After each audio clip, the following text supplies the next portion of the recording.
Dapat alam nyo yung mga medical terms, alam nyo yung step by step, okay? First things to remember, protocol then kay Baby Sunshine, always start at the so, ibig sabihin, farthest. So, susunawa ko po, sorry. So, bakit kailangan, already mas kinento ko na sa inyo, bakit kailangan lagi mo simula sa malayo?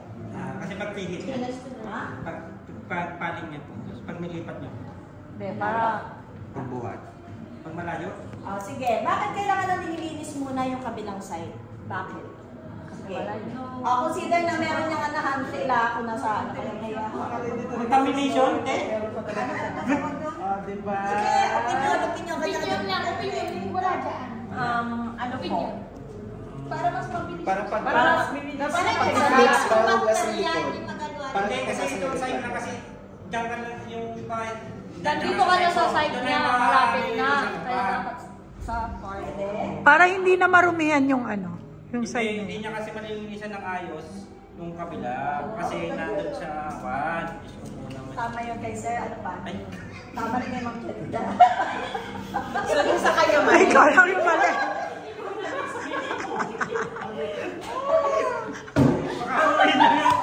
Mali ka.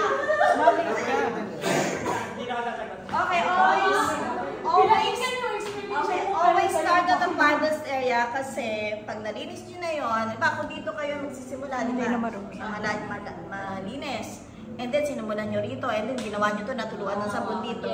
Papalit tayo. Para yung time, hindi ganun kahaba. Dahil ang matanda, madali. Madali magkaroon ng heat loss. Katataan ng matanda, madali magkaroon ng heat loss. So, dapat, estimated time, dito 20 minutes na 15. Sponge bathing ang tawag doon. 50 to 20. So, ano tawag dito? Meat. Paggawa ng meat, alam mo na. Paggawa ng meat, wet soap, freeze and dry protocol. Cleanliest, ano yung cleanliest, dirtiest? Ano tawag doon? Ano yung isang protocol na cleanliest? Sige, go! Caudal. Si Paolo Yung kasi niya, nakakasakot. Parang Yung style mo din. hindi naman. Pwede siyang sa palo, pwede din siya sa palas. Si Palas? Si palas. Hindi na naman si palo caudal. Si palo caudal.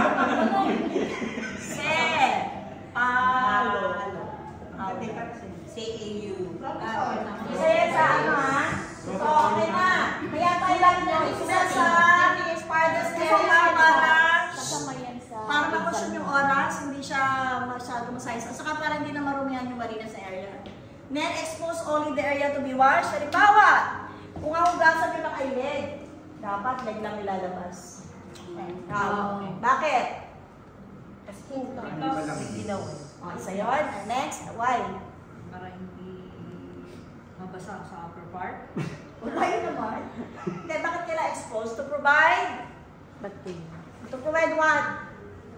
Bakit yun lang dapat ang nilalabas? Bukod sa para hindi lamigin. Bakit kailangan na ano? Pwede naman nakabalang na siya, di ba? Para hindi malaswas. Yes, to provide privacy. Okay? May nakakaawa na kasi kayo mga mali. Patient, very conservative. Then, ano yung venous return again? Tinuro ko na yun sa inyo. Ano yung tinatawag na venous return? O, mami, ikaw naman mag-notes lang ako. Veins. Ano yan? Venous return. Ugat? Okay. So, meron din niyang, ang pagpapaligo, may art din yan, ano? So, ang daluyan ng ugat papunta sa puso. So, laging ang hagod, at tandaan kahit nagmamasahe kayo, ang laging naghahagod pataas. So, habang inaano niyo yung meat, wet, soap, rinse and pat-dry, laging pataas kasi papunta sa puso. Hindi pwede pababa kasi pa-away yun ng heart na yon. So, kasama sa pagpapaligo ay ang body art na rin or ang tinatawag na ano. Yan, pataas, venous return, ibig sabihin, ugat papunta sa puso. Okay, kaya dapat meron siyang pataas. Kahit sa paa, pataasin ng ang stroke. Diba, mula rito. Pataas din yan. Ang nagmamasahe laging pataas. Pag nagmasahe ng pababa, mali na yun. Kasi yung circulation ng dugo, hindi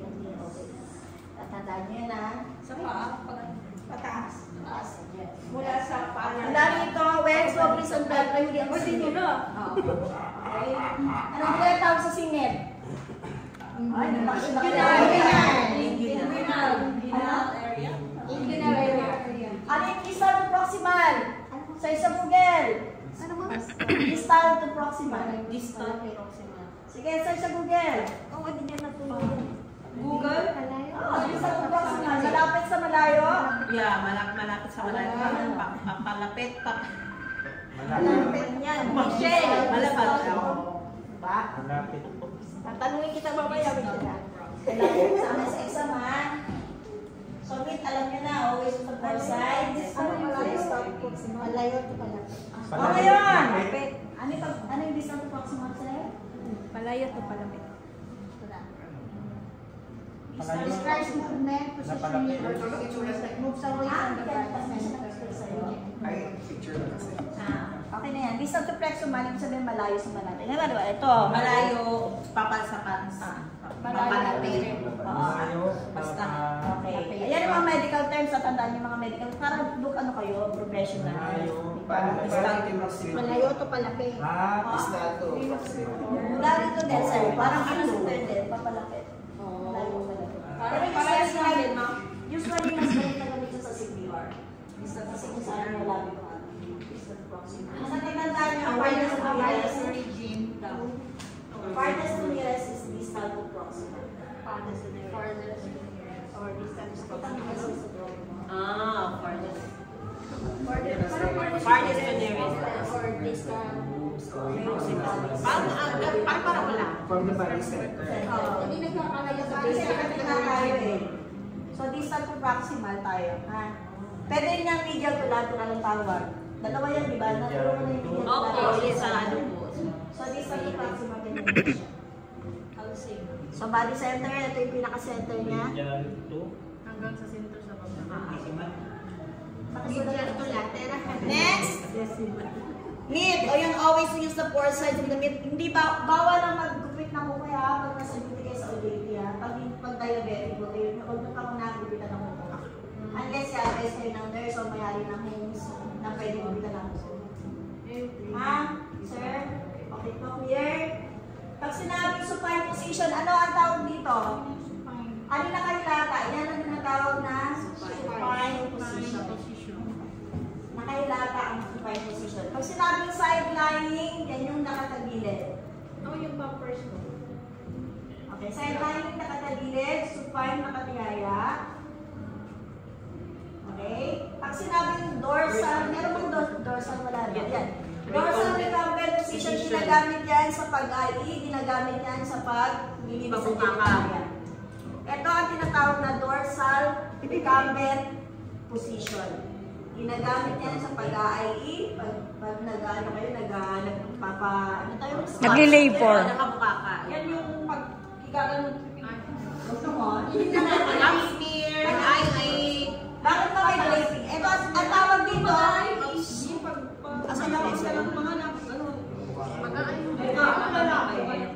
Oo, para malaman. okay, ang tawag dito, class, is, ang tawag dito ay drape o draping. Guys, listen. May word na draping, di ba ito? So, ang tawag dito ay draping. Ito ay yung ginagawang pang-lock sa dorsal recumbent position. So, ngayon, tatandaan yung apex, nandito sa di ba naka-square siya, sir? Press. Idadiagonal nyo siya. So, ito yung pinaka-apex. Okay, ngayon, ilalagay nyo siya dito, sa gitna, hawak. And then, yung ipanlalak nyo ba both sides? Bakit nilalak? Bakit nilalak, sir? Para hindi Privacy. Diba? Yan. Pero meron ang pasyente, ang totoong pasyente, mabigat, kaya mahirapan kayo. May tamang draping. Dapat sisipin lang sinapag na. Yan. Bakit kailangan na naka-ano? Bakit kailangan na naka-draping? So, tatandaan nyo, diagonal, tapos ilalak sa bawat pa. Bakit kailangan naka-draping? to cover the... Bukod sa cover, provide privacy ko na nakakita ng ari niya, ano pa? Para hindi rin masyado mahangin. Mas pasukan ng lamig or malamigan. Nakalak siya. Tama, nakalak. At the same time, dahil nakalak siya, naipipilis siya na isang kamay niya. Isang kamay niyo, para gawin yung mga bagay-bagay. Hindi yung pag hindi kasi siya nakalak, mahirapan kayo. Lagi yung nakaganyan-ganyan sa kanya, no? So, dapat naka-draping. Yun ang use ng draping. Yan, ipapasan niyo sa test. Para hindi siya sagabal. Una, provide privacy para kayo nakakakita ng alingan. Pangalawa is, hindi lamigan. Pangatlo is, para nakalock, naikikilos yung isang kamay nyo. Dali na, tatalino nila. Ano yun? Ano ulit? Ano ulit? Para accessible. Provide privacy. Accessible kamay. Ngayon, ano tawag dito ulit? Balasin niyo na. Itong ganitong posisyon. Dorsal recumbent position. Pakisabi nga,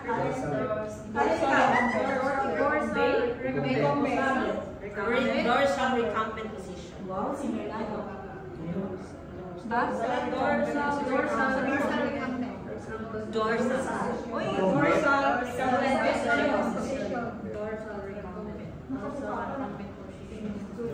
ginagamit yan sa pap smear, saka sa pag-inis ng genitalia. Pero syempre, pag lalaki, pareho rin. Parang lahat naman ganun na yun, lalaki ba? Sa test na to. Dorsal recumbent. Ibigay niyo sa akin yung tatlong posisyon. Supine.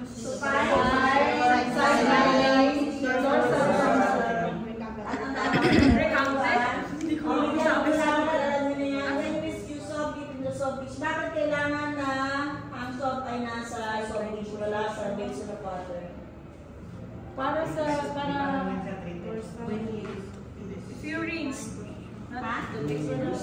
Para hindi siya masyado, parang hindi siya ma-contaminate. Para hindi matutok sa bowl. Hindi, parang hindi siya mag-gas ng water. Para hindi magtagal. Hindi, parang yung bacteria po. Yung bacteria. May bacteria. Nakakatuwa naman mga caregiver. Maganda ng mga medical terms yun. Okay, pero yan po talaga dapat marunong ng medical terms. Okay. Ano sasabihin pag plastic ang kausap? Sunugin, di ka natutunaw. Plastic yung kausap, ako yung patapat mo. Huwag kang maligo sa dagat. Baka lumakas. Ay, plastic naman dahil umuna. Pag plastic ako sa hindi mapapil. Ha? Mapapil. May reaction po. Okay, game. Kailangan proper alignment. Pag kumukuha ng tuwalya, huwag kayong basta-basta dampot lang. Kailangan bend your knee. Diba? Kailangan demure. Kailangan ng proper alignment. Bakit? Huwag kayo basta, huwag didikit yung katawan nyo sa bed. Hindi yun professional. Away from the bed. Basta may body posture sa kabala natin. Kaya? Huwag professional to see. Magagamit niya pag nag-abroad kayo. Habit na gamit niya pag nag-abroad. Okay, ano ang kailangan? Ano ang kailangan? Dalawang langganas. Soap sa kapambanlaw. Meron mga bahay o meron mga hospital na kasama na doon yung shower cup na may sabon na sa kamera. Shower cup yun. Nabibili medyo mahal lang, pero nandun na lahat. Gagano ko na lang kasama na yung balon sa doon. So kung ayaw nyo mahirapan mamaya na shampoo ako siya, dapat meron tayo nun. So kailangan natin ng tabo para sa foot spa, sa hand spa. Siyempre, after cleaning, i-hands ko na natin. So bakit na hand spa? Parang personal hygiene, malinis yung kamay. Hindi, ano pa? 2 minutes yan eh. 2 minutes ibababa. For the blood. Para temperature. Diba? Blood Yung dead skin. Okay, yan pa. Ang matanda, masyado yung marami dead skin. Iba naman ang dry yung kamay. Pwede natin alam ha. Pwede isa pa. Painaw. Hinawak niya sa kain. So ano ang advice lang sa sabon? Ayoko na advice. Ayoko ng sabon na bar eh. Dapat talaga yung pinili. What do you think? Anong lotion na ginagamit sa matanda? Sinuro naman ni Ma'am Bernadette? Cetaphil. Wala naman sinabi. Wala naman. Wala pa. Safety free ka ba? Safety free. Meron kasi mga Jensen. Hypoallergy. Yes. Kung napansin nyo, 2 tuwalya ang pinadala ko sa inyo, ha? Mamaya parang dire-diretso ka na natin. Pag sinabing length, lengthwise, kasi dalawang tupi yan. Pag sinabing lengthwise, ginagamit yan kay paa at kay kamay. Halimbawa, linisin nyo na yung kamay. For example, ang kamay na linisin. Bago linisin yan, teka, baldado kayo. Akala ko kung Ilalatan mo. Ngayon dapat. Bakit? Limit ka. O di ba, inanin nyo na yan, binusod ko yan, basa-basa na yan. Bakit kailangan may tuwalya dito? Kada gagawin niyo yung procedure. para ma-dry yung ano. Ha? Good. Paano magpa-dry? Ito na mismo yung pagpapadry. So, tatandaan ang lengthwise ng fold para sa kamay at paa. Ang crosswise saan ginagamit? Sa katawan. Crosswise saan ginagamit? Ito naman ang crosswise na tupi. Tatandaan dalawang tupi ng tuwalya, lengthwise at crosswise. Ang crosswise ginagamit kay dibdib. Okay? Kay dibdib, saka kay puwet. Sa bata. Isang tawel lang. Dalawa. Crosswise na. Mamaya tandaan nyo, marami tayong gagawin sa pag, ano. Tatandaan nyo, marami tayong gagawin technique dito sa towel, kaya makinig kayo mabuti mamaya. Ang dami pa lang ano, no? Towels na ano, gagamitin. Dalawa. So, dalawa sa dibdib at saka sa puwet. Isa yung tagig isa. Hindi, mamaya nga may technique. Kung paano ko Lengthwise at saka crosswise. May way na paglipat-lipat ng mamaya. Kaya tandaan nyo, lalo na pagdating sa area na ito. Crosswise para sa Lengthwise, para sa kamay pa. Ay, tandaan na. So, kayo ng tanong ko, di ba naka, ano si pasyente? Di ba naka-hospital gown siya? Assuming nakaswero siya. Assuming ang affected area kanan. Saan tatanggalin ng hospital gown? Sa may swero, sa walang swero? Sa affected area, sa unaffected area? Sa walang swero. Okay? Tama, mali. Saan tatanggalin? Sa walang swero. Walang swero mo, ma'am. So, ano ba naka-hospital gown na siya, nandito yung swero? Tatanggalin sa may swero? Walang swero. Ano? Sa walang swero muna. Okay? Okay, sa walang swero? Yes. Oh, assuming, di ba yung ano? May swero. May swero, ma'am. Hindi, so sa merong swero. Sa meron swero. Okay, ito ha, sino ang nagsabi na may swero? Me. Sino nagsabi sa walang swero? Hindi, opinion ko lang yun nakapasa. Wala, wala. Wala tama mali. Wala tama mali, nag-aaral kayo. No, wala na kinalaman sa virus. Wala. Paano mo Wala protect tayo. yung tube? Kaya yung gown. Na hindi madoslikit, mandisukit yung karayo. Yun ang ano natin. Saan nyo tatanggalin ang batang hospital gown? Sa may swero o sa walang swero? Wala.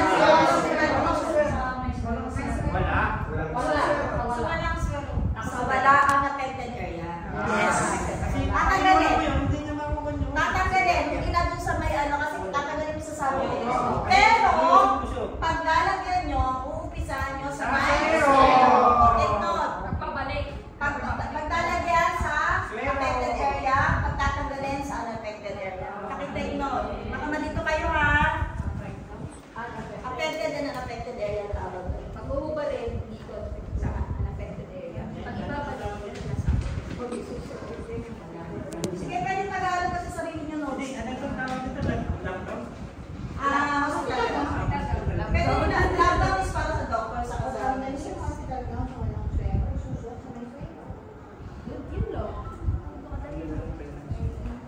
Ayan.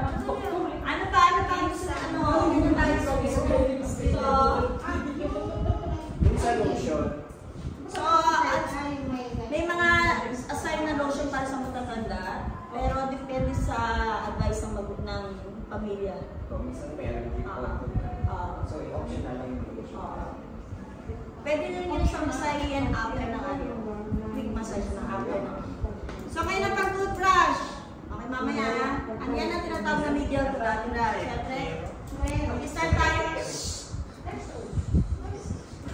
Mag-start tayo sa gitna ha. Sa gitna. Ikaw muna mamaya pa. Hindi ko muna. Sa gitna, medial to lateral. Sa gitna, tapos circular motion. Gitna, circular motion. Gitna, circular motion. Ngayon kung may pustiso, ano gagawin? Kaya nyo? Patanggal.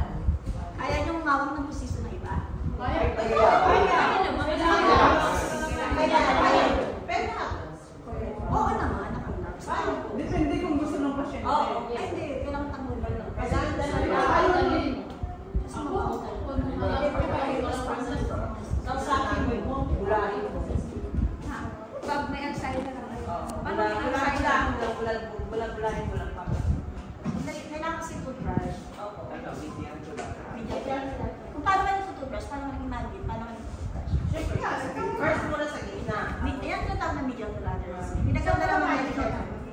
Circular motion. Hindi pwede ako. Circular motion. Circular, medial to lateral. Ano gagamitin yung toothpaste? Anything. Basta, ilugay ng pamilya. So, ang pag-shave, paano pag nasa kayo sa lalaki? Ang pag-shave, paano pag-shave? Ano? Kay lalaki, paano pag-shave? Paano pag-shave? Pababa, pataas. Pababa. Mula dito, pataas, pababa. Pababa mo. Mula dito, pababa. Mula dito, pataas, pababa. Pababa. Pataas. Pataas dito. Pababa. Tandaan na. Kasi masakit yun sa pasyente. Kung saan naman yung ginawa nyo. So ano rin? Pababa. Pababa. Kailangan ba yung retract skin?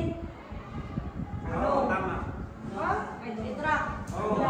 Ano ang tawag nyo dun sa mga nililipot? Di ba nire-retract? Retract skin Hawakan coat. mo yung pala. Ano? Retract skin coat? Sa baba, sa bajay, sa dentala, paano pag pinaan sa inyo? Kaya nyo? Oo. Pinaan mo.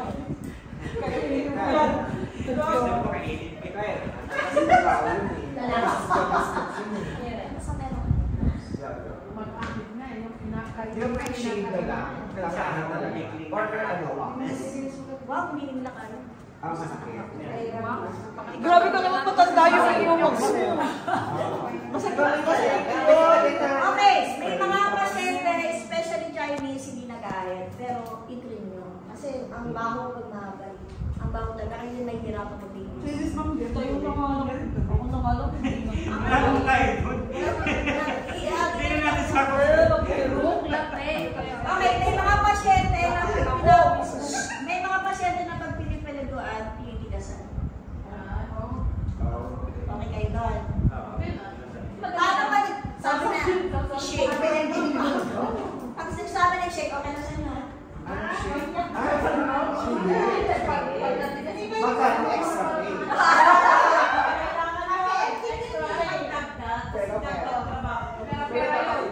Pero alam mo, hindi mo nalilibugan ang matanda na yun. Kaya lang pumitigas yun.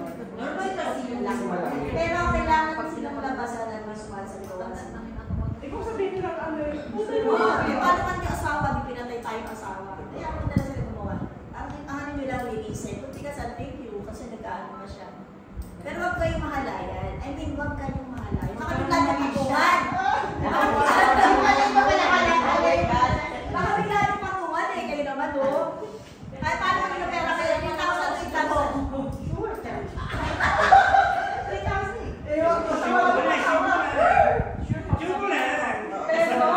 Basta wala ka Okay lang. Asawa lang sensitive. Ang tandaan, pagbabae, trim ha? Trim pagbabae kasi mabaho talaga pa. Ay ba nag-trim? Sino dito ka ng mga buhok? Ay, sino? Sino dito ka ng buhok? Nakama-shave. Pinasok ko pag-shave. Ay, ako. Ma'am, guys, nakashake ka, no? Tapos, Oo. Hindi ako nagpapahaba ng buhok, mabaho. Lalo na pagka may menstruation ka.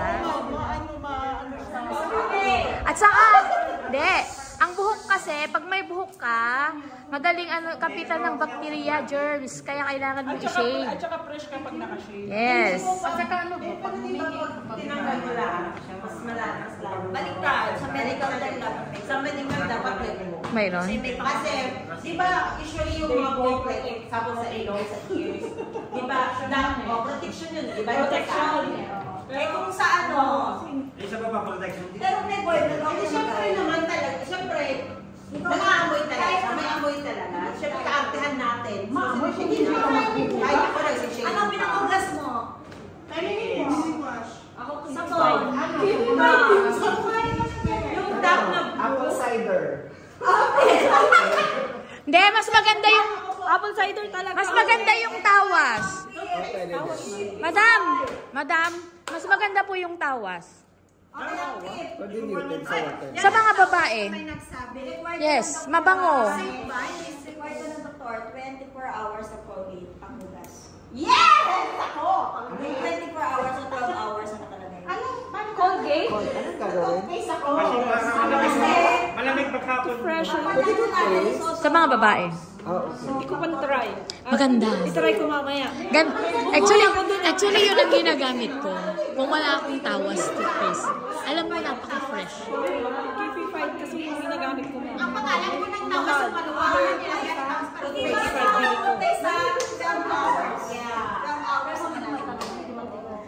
Now I know. Tapos, ang pang-final is Listerine. Correct. Ang darling. Pero what's a man?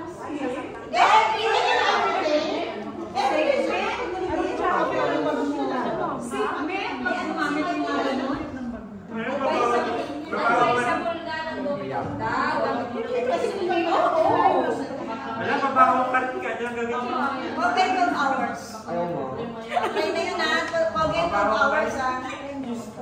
Bakit tayo ka doon? Pero sabi na Meron siyang jowa, ma'am. Ano yung nagtandaan lang ako dahil ang gamit? Russian lang jowa na, Russian. Ano yung jowa mo, sir? Ganito to kasi. Okay, sama tayo. Masaya tayo. May mga tanong, pwede na tayo mag-start. Si Sunshine.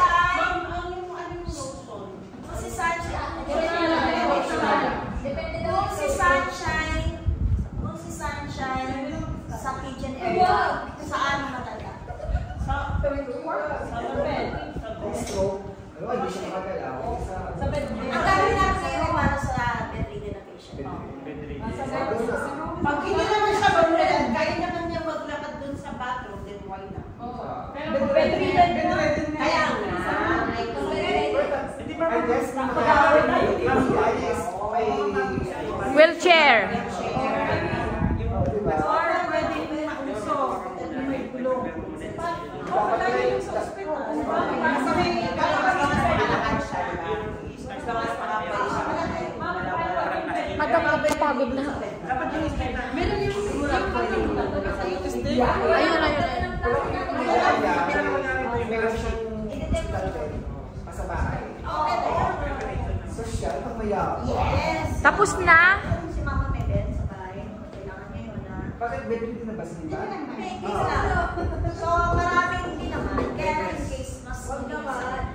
Okay. Nagulat ka kasi pinaralalan si Mama.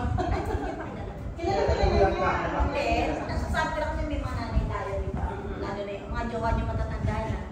Okay, may mga complete bed ba ginagawa sa bedridden? Partial bag, ginagawa yun sa mga... partial bag? Partial bath. Ginagawa yun sa pasyente na nakakalakad pa sa alalayan. Paano pag partial bag ngayon? Nakaupo, tapos? Nakaupo. Kailangan meron siyang handle, maraming handle. May mga ano. Itong gagawin natin, complete. Ang tawag dito, complete bedridden. Okay? Ang partial bath, nakakalakad ang pasyente, mas mahirap yun. Alalayan ng pasyente, dadaling sa ano. Pag nadulas yun, partial bath, no? Partial bath. Ibig sabihin ng partial bath, nakakahawak pa siya. Yes po. Pero mas matrabaho yun. Mababasa talaga kayo doon. Pero buong katawan pa nito basahin. Babasay talaga. Pinapaliguan, nakaupo siya. Nakaupo siya sa loob ng Hindi. Nakaupo talaga. Hindi. Ibig sabihin, nakakakulo siya. Baka nakaupo talaga siya, tapos papaliguan. Bedridden. Partial bath. Yung lola ko, yun yung ginagawa. Tapos na ba? Okay? Okay na. Nakalakas pa naman. Start na tayo? Okay. Okay, pala kayo mag-video ngayon pala tayo. Start na pa. Mag-isang pa lang tayo ngayon. Okay. Ay,